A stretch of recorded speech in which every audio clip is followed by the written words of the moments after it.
A more inclusive approach towards history teaching requires also a more democratic access to the information, and internet helps a lot.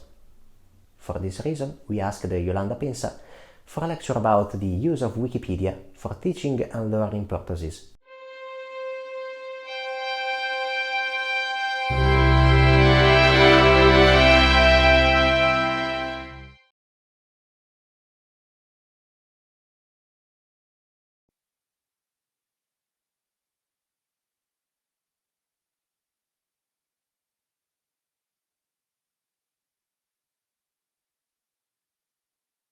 One of the central issues when we talk about post-colonial studies and when we talk about how to talk about history after the end of colonization is really the issue of how we can rewrite history. There is a need that has been really strongly affirmed and stressed by many authors. But in my experience at the Dakar Biennale of Contemporary Art, Rashida Rain was one of the strongest advocates of this need of rewriting history. Rashida Rain is an artist. He's originally from India, Pakistan. He lived most of his life in the United Kingdom.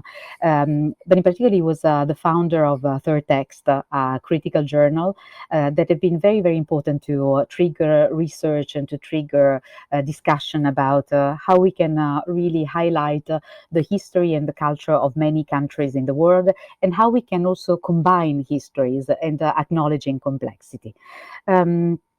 I come from studies of contemporary African art. I was always interested in how to rebalance geography of information, because very often the information about contemporary African art, but also in general about Africa, is not balanced. So even online, it is not properly represented, and it is very limited, its visibility.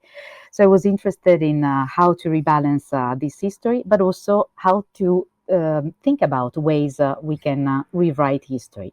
And to me, one of the ways that we can consider, that we can test, is the role of Wikipedia.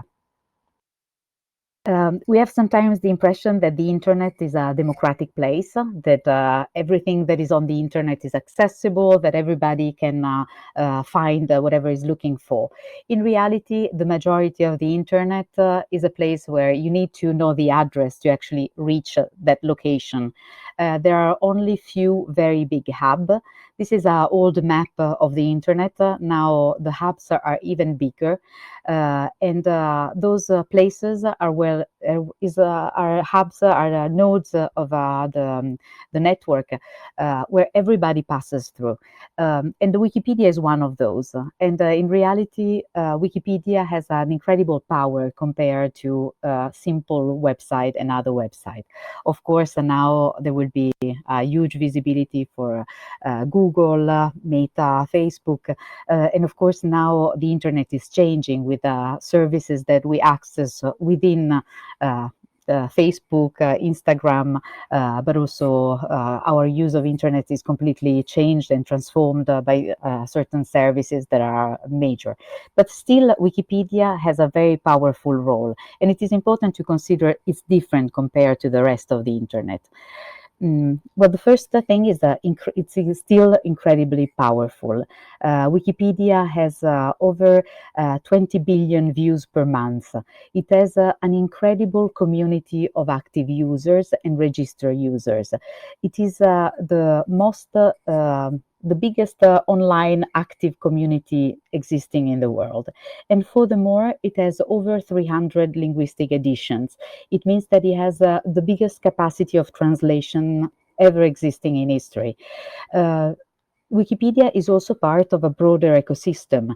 So when we talk about this encyclopedia, this website that is viewed and consulted by many people directly and indirectly, we're also talking about an entire network of other content. There is Wikidata, which is now the most impressive open repository existing on the internet. It allows to connect structured data, linked open data. So it means that when you see an info box on Wikipedia, the data that is presented in this info box actually comes from Wikidata, that nourishes all linguistic edition of Wikipedia, but also is available for research, studies, different databases that are used all over the world. Wikisource presents documents and books, Wikimedia Commons, images. It's a huge multimedia repositories. And I included in this ecosystem also OpenStreetMap, which is not a Wikimedia project, but is strongly connected. They present maps that allows you to use them and build them collaboratively. And finally, Internet Archive, which is another independent project, not part of the Wikimedia project, but very similar in its way of providing content and also based on a non-profit organization.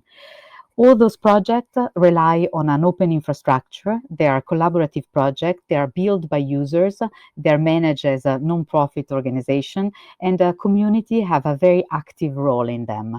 So they're very unique for their license. They produce content that are fully available to anyone, that anyone can take, reuse. It simply needs to attribute, but they're available also for different users. They're not created only for Wikipedia.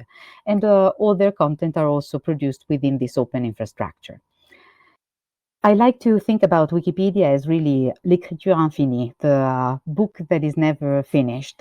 So this idea that knowledge is something that it's always in process. You can always redefine and you can always recreate it. And it is really the beauty of Wikipedia, with, of course, the possibility for everyone to push the edit button and start contributing to it. Furthermore, all the content that is produced on Wikipedia and on the Wikimedia project, on those open projects, have very open licenses. And those licenses are also the reason why people can collaborate, they can work together.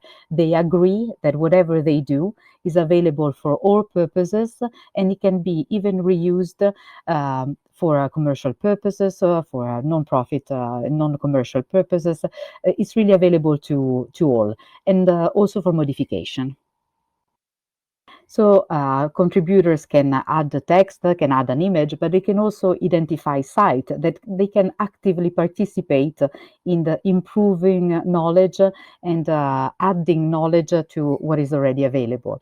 We are used to think about the text, so correcting a mistake, adding a part of a reference, but contributors can also identify, for example, mountains or people portrait in photos or location. So the kind of contribution that user can do is very broad.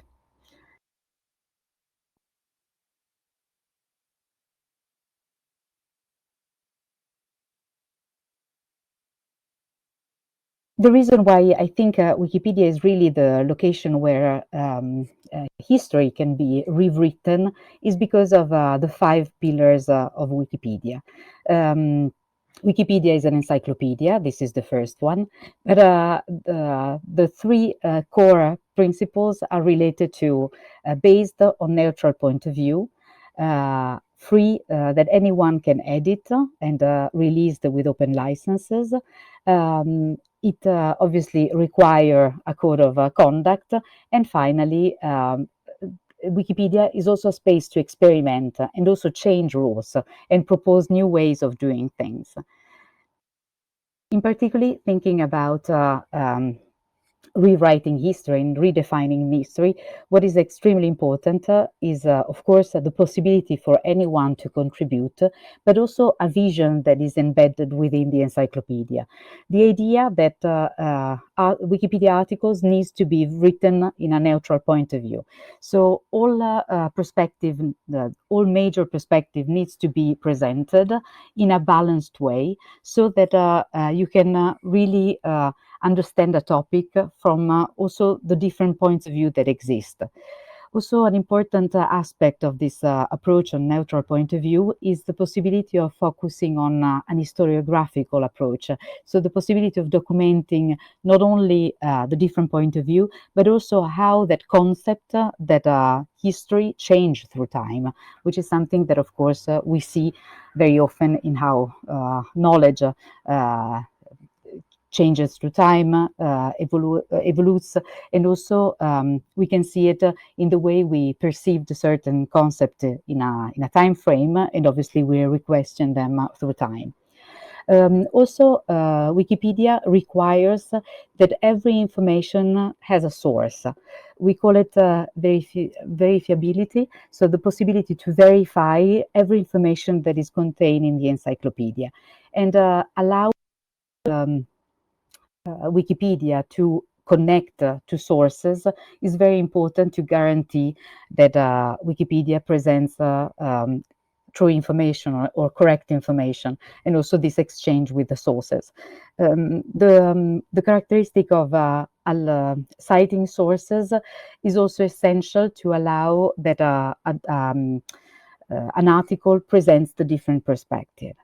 Finally, no original research is allowed on Wikipedia. So authors on Wikipedia need to cite external sources, need to present them, and need to create information that don't come from their personal perspective, but recognizes the value of the perspective of people that wrote books, created films, produced documentation that can be cited. The neutral point of view, it's also the basic point of departure when you want to modify content. And the fact that not all perspectives are considered at the same importance is one of the key elements of the neutral point of view. So you need to present the different perspectives, but you also need to present them in a balanced way, so that theory that are too young, or they not receive the proper support from their community of practice and their disciplinary field, they're not considered as important as, of course, mainstream theory that are already strongly recognized by their community of practices. Also, the neutral point of view is a way of explaining content. The idea that it cannot be a promotional content, it needs to be presented in a way that acknowledge also the different perspective without emphasized or showing the beauty in a too strong way. This is also something that a lot of contributors are not used to. We are so commonly used on the web to read about promotional content that also learning how to write with a neutral point of view is really an exercise that very precious also for students.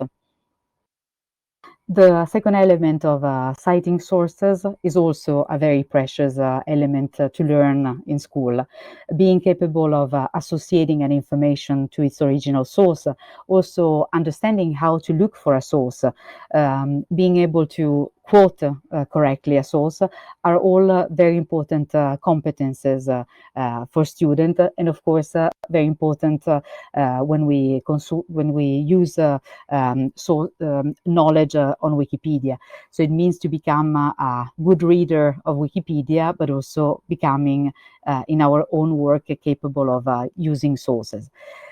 This is specifically relevant today when we talk about misinformation, disinformation, and learning how to quote and verify sources is a key element, obviously, in using Wikipedia and using other websites on the internet.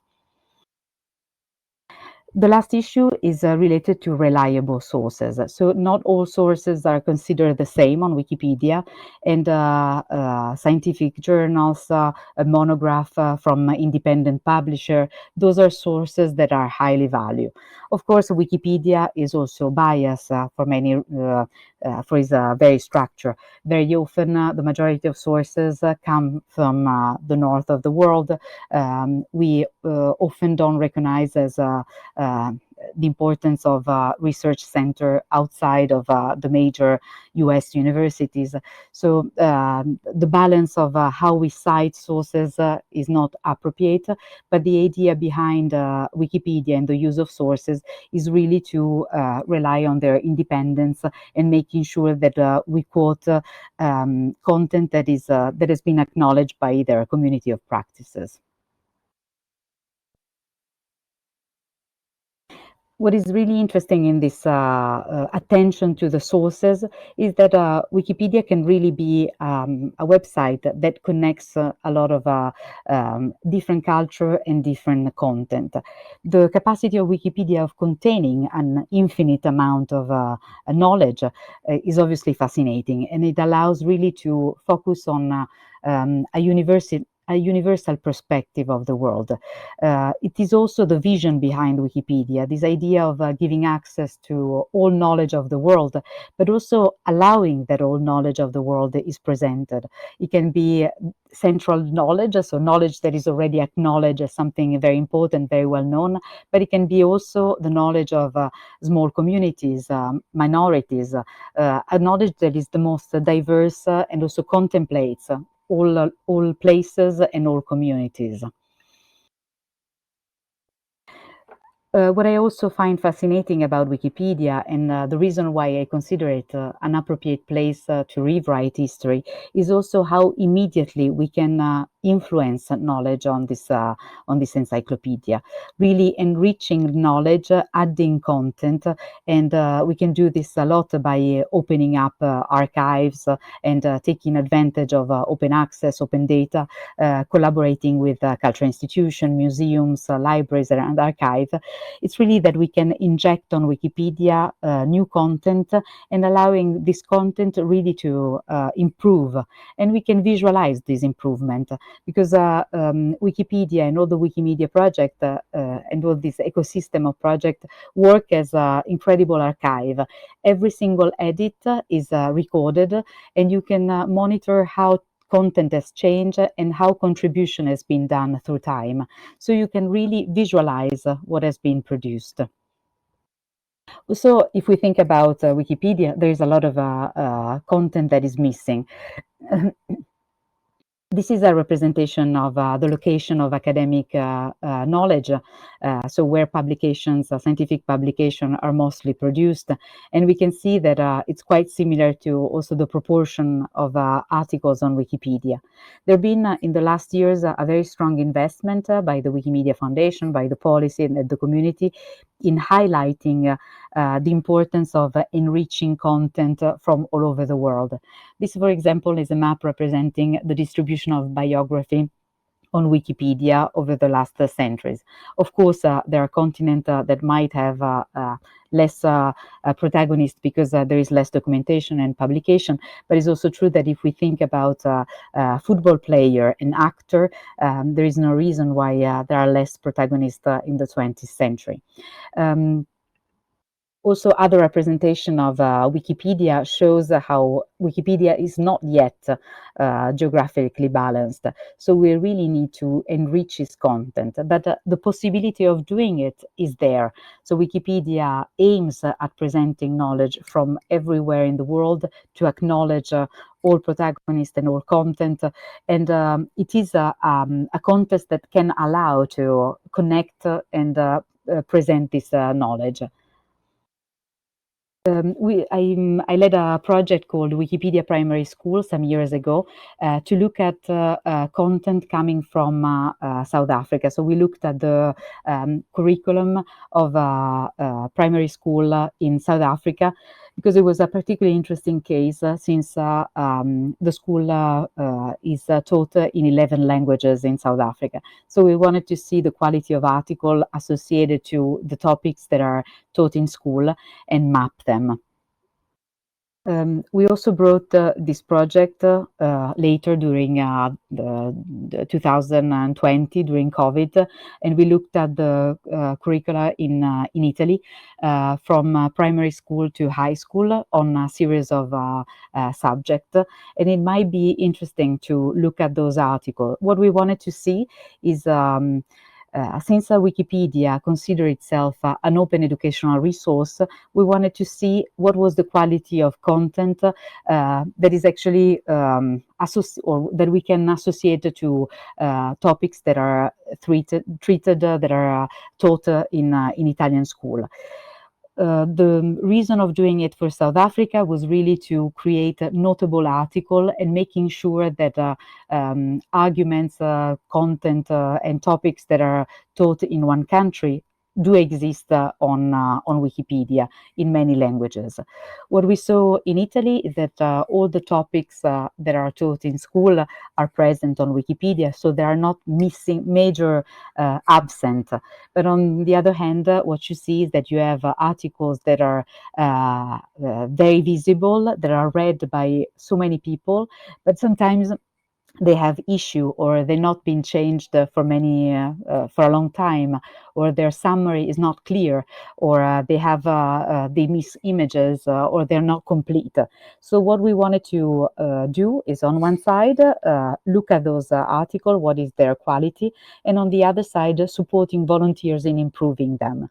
So this is what we did in 2020, and then we continue doing in 2021, and we are moving on also in those years to make sure that a selection of topics that are associated to some of the arguments that are some of the topics that are mostly taught in our school system are present on Wikipedia, and they have good quality articles. This is another visualization that allows to see if those articles have issues. For example, they lack sources, they don't have images, or the number of citation and bibliography is too limited. So we really need to also recreate content that is not existing, to improve content that is already there, but it's missing quality, and also to rewrite history. What we really need is to encourage new people and new institutions to contribute to Wikipedia. And there is I would suggest to look, of course, at some of the guidelines that you can find on Wikipedia. There are some instruction and step-by-step procedure to start editing it, or encouraging others to invite others to do it. But there is also this course that have been created by Wikimedia Foundation called Reading Wikipedia in the Classroom, that can be quite useful also for teacher. It is a quite simple guide designed for teacher, designed in particular to support students in becoming good readers of Wikipedia. So people that understand how to use it in a proper way. So it allows to better understand the structure of Wikipedia, but also how it is created behind the scenes. So recognizing when an article is considered a quality article, like in this case, or looking at the talk page, so the discussion page of each article, where contributors, but also students and themselves can ask questions, can discuss about content. Or looking at the history of an article, you can really see how the article was created, how many people contributed. Normally, a good article is an article that has been written by many people and reviewed more widely. When there are only few authors, very often the article is not so strong. So paying attention to those elements can really lead to a better use of these encyclopedias that very often is already a resource that is available and is already widely used. Also, looking at the reference session is a very useful exercise to look for sources and better understand the role of sources and how to use them and how to cite them. Also, there is this on Wikipedia in English. There is this very important collaboration with Internet Archive that is buying all books and articles that are cited on Wikipedia to make them available with a one-page preview. This is a very important service because it allows to really allow people to check the original source when they consult Wikipedia. Finally, I just wanted to spend a few words about licensing, because it is always a very important topic that sometimes underestimated in school. So the difference between Wikipedia and many other content online is that Wikipedia is released with an open license. Wikipedia and all the projects of the Wikimedia ecosystem, they have open licenses. And this can be found on the terms and condition on the copyright pages of the website.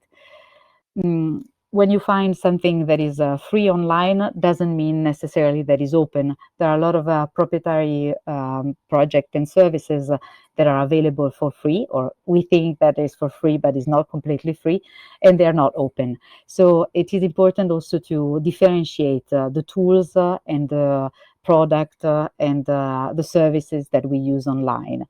In the open movement, we use the word free.